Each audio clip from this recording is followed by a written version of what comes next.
ஒருவர் 30 ஆண்டுகளாக பல ஸ்டார் ஹோட்டல்களில் அறையெடுத்து தங்கி பணமே செலுத்தாமல் மோசடி செய்து வந்துள்ளார். பல மாநில போலீசார் தேடி வந்த ஒருவரின் சுவாரஸ்ய பின்னணி குறித்து விவரிக்கிறது இந்த செய்தி தொகுப்பு. தூத்துக்குடி மாவட்டத்தை சேர்ந்த 69 வயது முதியவர் ஜான். இவர் இன்னும் திருமணம் செய்து கொள்ளவில்லை. ஆங்கில மொழி வழியில் படித்த இவர் டூரிஸ்ட் கைடாக வேலை பார்த்து வந்துள்ளார். இந்த வேலையை சாதகமாக்கிக் கொண்ட ஜான் 5 ஸ்டார் 7 ஸ்டார் என விலை உயர்ந்த ஹோட்டல்களில் மட்டுமே தங்குவார். வழக்கமாக 2 பைகளோடு நுழையும் ஜான் அறையில் தங்கி அங்கு கிடைக்கும் அனைத்து சலுகைகளையும் பயன்படுத்தி வந்துள்ளார்.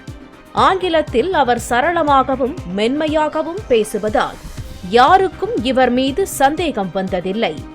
தன்னை ஒரு ஆங்கில ஆசிரியர், சுற்றுலா வழிகாட்டி அல்லது யோகா மாஸ்டர் என்றே அறிமுகம் செய்து கொண்டுள்ளார்.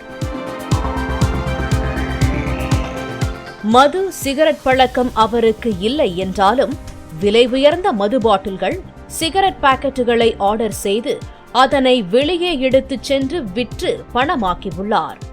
அறையில் இருக்கும் லேப்டாப் உட்பட அனைத்து பொருட்களையும் எடுத்துக்கொண்டு நேரம் பார்த்து அறையை செக் அவுட் செய்யாமலேயே கிளம்பி விடுவார்.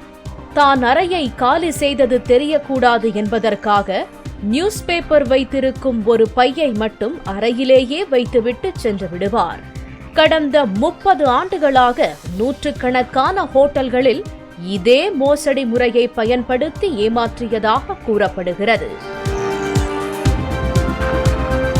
மேற்கு வங்கம், மகாராஷ்டிரா, கர்நாடகா, கோவா, ஜார்க்கண்ட், தெலுங்கானா, தமிழ்நாடு, கேரளா, டெல்லி யூனியன் பிரதேசம் மற்றும் சத்தீஸ்கர் ஆகிய மாநிலங்களில் ஜான் மீது வழக்குகள் உள்ளதாகவும் 2016இல் டெல்லி காவல்துறையாலும் 2020இல் நவி மும்பை காவல்துறையாலும் பலமுறை கைது செய்யப்பட்டுள்ளதாகவும் சொல்லப்படுகிறது.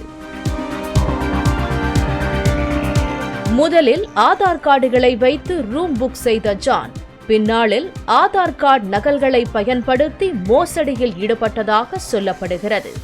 காவல்துறை அதிகாரி ஒருவர் ஏன் இப்படி செய்கிறீர்கள் என ஜானிடம் கேட்டதற்கு, ஒருமுறை ஸ்டார் ஹோட்டலில் அவமானப்படுத்தப்பட்டதாகவும் அந்த வன்மத்தை தீர்த்து கொள்ளவே இதை செய்வதாக ஜான் தெரிவித்ததாக அந்த காவல்துறை அதிகாரி தெரிவித்துள்ளார்.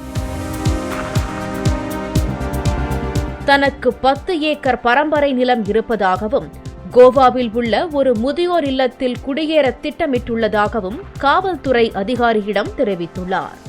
மேலும் இதுவே தனது கடைசி முறை என்று ஜான் உறுதியளித்ததாகவும் கூறப்படுகிறது. பிளே ஸ்டோர் மற்றும் ஆப் ஸ்டோரில் இருந்து பாலிமர் செயலியை QR கோடு மூலம் பதிவிறக்கம் செய்யுங்கள். செய்திகளை உடனுக்குடன் பெறுங்கள்.